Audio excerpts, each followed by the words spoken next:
Hey guys, not the Land Raider Prometheus video that I said I was going to do, but that's because today I am actually starting a new video series regarding the Space Marine Infantry. So essentially in this video series I'm going to talk about everything that's non-vehicle within the Space Marine Codex. Let's see. I'm not going to go in any particular order, except maybe I'll start off by talking about the units in the HQ choice, move on to the troops choice, elites choice, then fast attack, and then heavy support. But within those particular categories, I'm not going to talk about it in any specific order. So yeah, really just maybe put it up for request. I don't know. Just today I decided that I'm going to talk about the Space Marine Librarians. Yeah, so on with that. The Space Marine Librarians are essentially psychers, or individuals who possess a strong connection to the warp and are able to draw power from it. They are essentially used within the Space Marine chapters, responsible for interstellar psychic communications, and they also play an active role within the battlefield, as they are able to use their psychic abilities to either augment or cast offensive psychic powers. Now, in the chapter itself, they are also the chapter's historians and keepers of their most sacred traditions. Now, on the tabletop, that's when it gets a bit juicier. Psychers come in at a base points cost of 100 points, and having 2 wounds, basically anything that I consider having 2 wounds essentially becomes immediately a supporting unit. A HQ support unit is essentially what the librarians fill the role as. Let's see. I essentially have 2 philosophies with how I play librarians. I either make them extremely mobile, or I make them extremely durable. I don't really recommend playing them like foot slogging in power armor, walking across the field in a unit, because usually they do tend to get gunned down, especially if you get good psychic powers, or like if you roll for the various psychic disciplines that are available to them.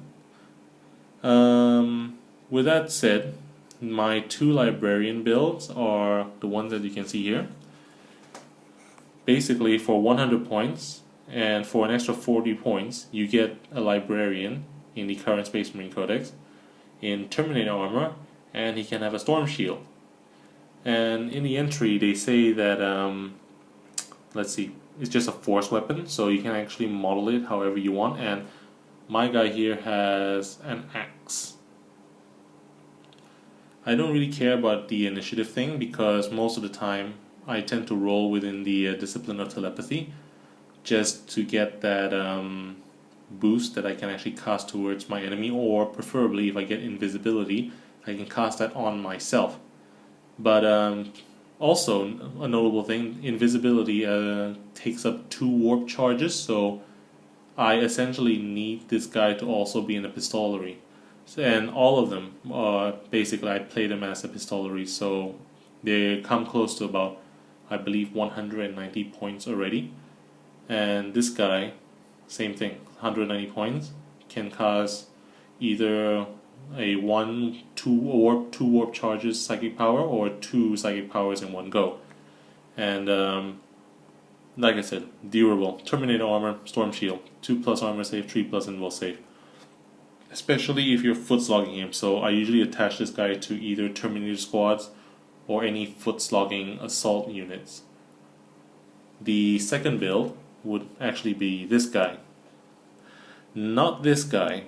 As much as I like the staff, I gave this guy a Stormbolter, and the Stormbolter basically throws off my groove whenever I build army list, because it's just that awkward piece of war gear.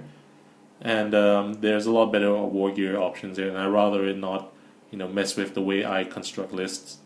It's just a very funny piece of war gear, that one. I think it's only 3 points, and it just really, really messes with my lists.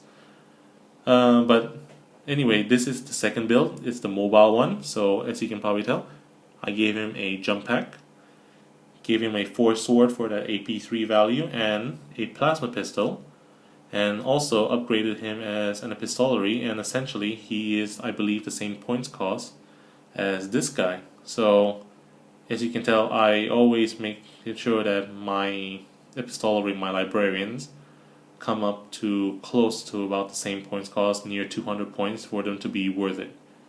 I think the standard librarian with one warp charge, so essentially being only able to use one psychic power, it's okay, but to be in a supportive role, I need him to actually be able to cast those psychic powers that need either 2 warp charges, which are extremely good, like that spell, the invisibility spell in the Discipline of Telepathy, or be able to cast 2 psychic powers at once.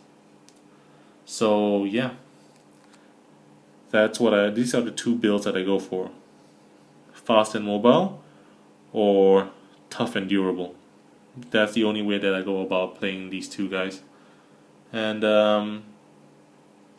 while I do say they're supportive units, supporting HQs, it usually implies that I would usually bring other HQs along, but I'm happy fielding these guys alone in my army, because they do tend to actually they do get the job done, and depending on the build and depending on how I play, they can actually stay alive, and sometimes I feel they're a lot more worth it than some of the other HQ choices, like the captains or the chapter masters, because they bring a lot more to the battlefield in terms of army-wide buffs and stuff like that. Sorry, not army-wide buffs, unit-wide buffs. So yeah, that's all I have to say on this video. Next up, definitely going to do the Land Raider Prometheus and do another infantry one, because I think I want to talk about the chaplain next. So yeah, thanks for listening to me ramble, and see you guys next time.